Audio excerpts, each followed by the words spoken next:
So this is my first book review video, and like I said, I'm a little bit weird, so just show me grace, okay? So I did have one DNF that I've read so far. I think I started reading maybe like 2 months ago. I started reading again, and some of the books I'm not going to have, but this book I actually paid for, and it's called The Irish Goodbye, and it's by Amy Ewing. And I did not finish it because it was like a cheesy rom-com, and I don't like rom-coms. If I'm going to read a romance book, it has to be really weird, and I really didn't like this book. I tried it. It was super cheesy, so I decided not to finish it. I'm too old to read books that I absolutely really have no camaraderie with the people in it. So anyway, that was my DNF. Okay. So this is the book I'm reading now, and it's called Home Before Dark by Riley Sager. And so far, it is about a haunted house.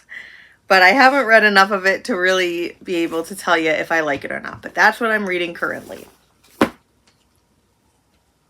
Alright, go. Okay, so I just want to point out that my 16-year-old daughter is actually doing this for me. So if you see me making any weird faces or you hear giggling in the background, you'll know why. So I just finished this book that I got at Ollie's for $3.99 called The Butterfly Girl by Renee Denfeld, which is not the normal type of book I like because it was basically a murder mystery.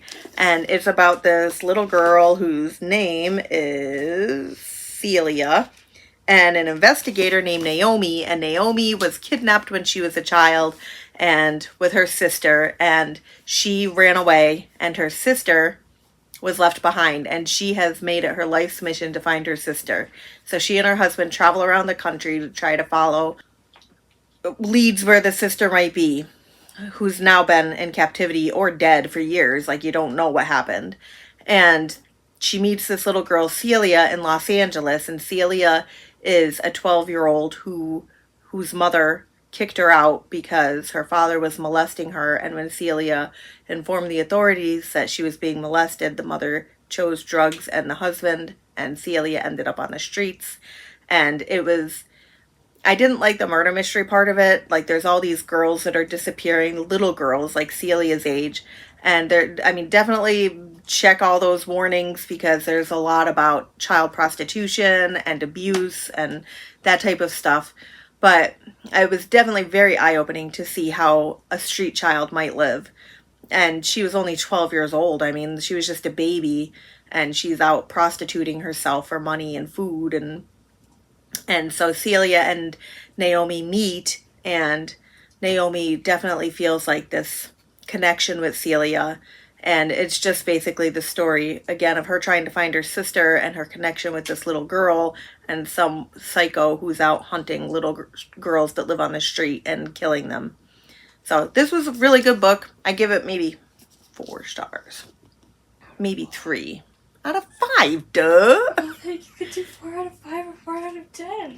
Well, I think it's all 5 stars, right? Well, look, it's 5 stars. So I'm going to give it maybe a 3 out of 5. Only because I didn't like the murder part. But it's part of the book. But I would say to read it if you don't mind the trigger warnings. Okay. This book is called Brother by Anya Alborn. I actually really enjoyed this, even though it was really bloody and disgusting. And my daughter likes that part of it, but she actually would not like this book. And again, check the trigger warnings because there is a lot in it with rape and child abuse. And it stands in Appalachia. And it's about this kid named Michael who was kidnapped when he was little by this psychotic family who like to kidnap women and kill them. Don't ask me why the 2 books I just listed were about kidnapped girls that ended up murdered. That was just chance, okay? I just pulled The Butterfly Girl off my shelf because it had a pretty cover. I didn't even know what it was about. This one I saw in a book review, so I decided to read it. And it is nasty, okay? There's like some weird stuff in here. And this kid grows up, and he's like kind of more sensitive than the rest of the family. And he has this brother who's truly psycho and enjoys hurting people and killing people. And the parents are crazy, especially the mother.